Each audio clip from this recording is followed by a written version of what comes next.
त्रेता युग के उस कालखंड में जब अधर्म अपने चरम पर था, जब अन्याय और अहंकार का साम्राज्य बढ़ रहा था, तभी इस युग ने एक ऐसा संग्राम देखा जो युगों युगों तक याद रखा जाएगा। यह संग्राम था राम और रावण के बीच, धर्म और अधर्म के बीच, न्याय और अन्याय के बीच। यह केवल एक युद्ध नहीं था, यह एक परीक्षा थी। एक ऐसी परीक्षा जिसमें केवल बल नहीं बल्कि नीति, बुद्धि, त्याग और कर्तव्य भी निर्णायक भूमिका निभाने वाले थे। लंका के विशाल रणभूमि में दोनों सेनाएं आमने सामने खड़ी थीं। एक ओर राक्षसों की विशाल सेना थी जो महाकाय गजों, हाथियों पर सवार थी। उनके पास तलवारें, गदाएं, त्रिशूल और दिव्यास्त्र थे। दूसरी ओर वानर सेना थी, नंगे शरीर, केवल पराक्रम से सुसज्जित। उनके पास कोई शस्त्र नहीं था, केवल अपने पराक्रम, चट्टानों, वृक्षों और अपने अदम्य साहस के बल पर वे युद्ध लड़ने के लिए खड़े थे। रावण अपने स्वर्णिम रथ पर सवार होकर युद्ध भूमि में आया। उसका क्रोध उसकी आंखों में जल रहा था। दूसरी ओर राम अपने साधारण रथ में शांत, गंभीर और आत्मविश्वास से भरे खड़े थे।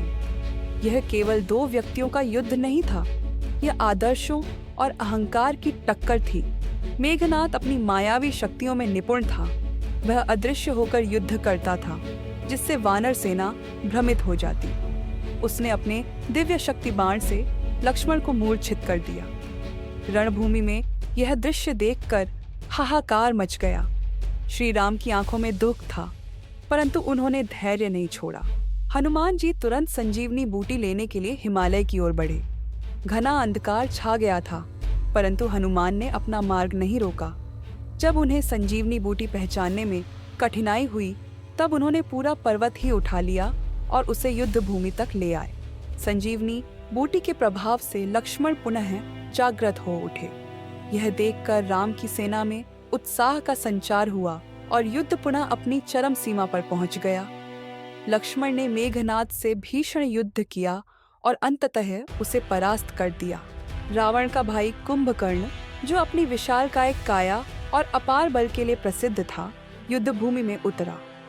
वह एक ऐसा योद्धा था जो केवल रावण के आदेश से युद्ध में उतरा था, क्योंकि उसे अधर्म का समर्थन करना उचित नहीं लगता था। जब कुंभकर्ण रणभूमि में आया तो वानर सेना में भय व्याप्त हो गया। वह पर्वतों को उठाकर वानरों पर फेंकने लगा। अपने विशाल गदा से हजारों वानरों को परास्त कर दिया। सुग्रीव, अंगद और हनुमान ने उसे रोकने का प्रयास किया, परंतु कुंभकर्ण अजेय था। अंततः श्री राम स्वयं युद्ध भूमि में आए। उन्होंने अपने दिव्य बाणों से उसके दोनों हाथ और पैर काट दिए, फिर ब्रह्मास्त्र से उसका सिर धड़ से अलग कर दिया। कुंभकर्ण धरती पर गिर पड़ा और लंका में शोक की लहर दौड़ गई। अब युद्ध अपने अंतिम चरण में प्रवेश कर चुका था। रावण स्वयं रणभूमि में उतरा। उसकी आंखों में अपार क्रोध था और वह अपनी पूरी शक्ति से श्री राम पर प्रहार करने के लिए तैयार था।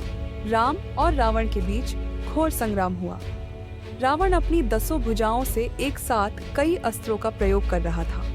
उसके त्रिशूल, गदा, तलवार और दिव्यास्त्रों से पूरी रणभूमि जलने लगी। राम अपने धनुष से एक एक बाण छोड़ते रहे, परंतु रावण पर कोई प्रभाव नहीं पड़ा।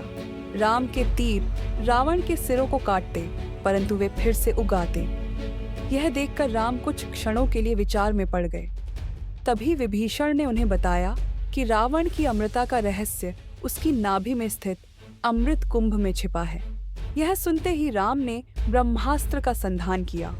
उन्होंने भगवान शिव और विष्णु का स्मरण किया और अपने दिव्य बाण को रावण की नाभि पर साधा। जैसे ही वह बाण छोड़ा गया, वह बिजली की गति से गया और सीधा रावण की नाभि को भेदता हुआ निकल गया। रावण अंतिम बार गरजा। उसकी आंखों में क्रोध और पछतावा एक साथ था। वह विशाल शरीर के साथ भूमि पर गिर पड़ा और उसी के साथ अहंकार और अधर्म का अंत हो गया। रावण के अंत के बाद विभीषण को लंका का राजा बनाया गया। श्री राम ने कोई उत्सव नहीं मनाया, बल्कि उन्होंने लक्ष्मण से कहा, रावण केवल एक राक्षस नहीं था, वह एक महान ज्ञानी और विद्वान था। हमें उससे यह सीखना चाहिए कि अहंकार कितना भी महान क्यों न हो, उसका अंत निश्चित है। माता सीता का सम्मान पुनः स्थापित हुआ। श्री राम, लक्ष्मण, हनुमान और समस्त वानर सेना के साथ अयोध्या लौट गए। वहां उनका भव्य राज्याभिषेक हुआ और धरती पर पुनः राम राज्य की स्थापना हुई। इस विजय की याद में आज भी विजयदशमी का पर्व मनाया जाता है, जो हमें यह सिखाता है कि कितना भी शक्तिशाली अहंकार क्यों न हो, अंततः सत्य, धर्म और न्याय की ही विजय होती है।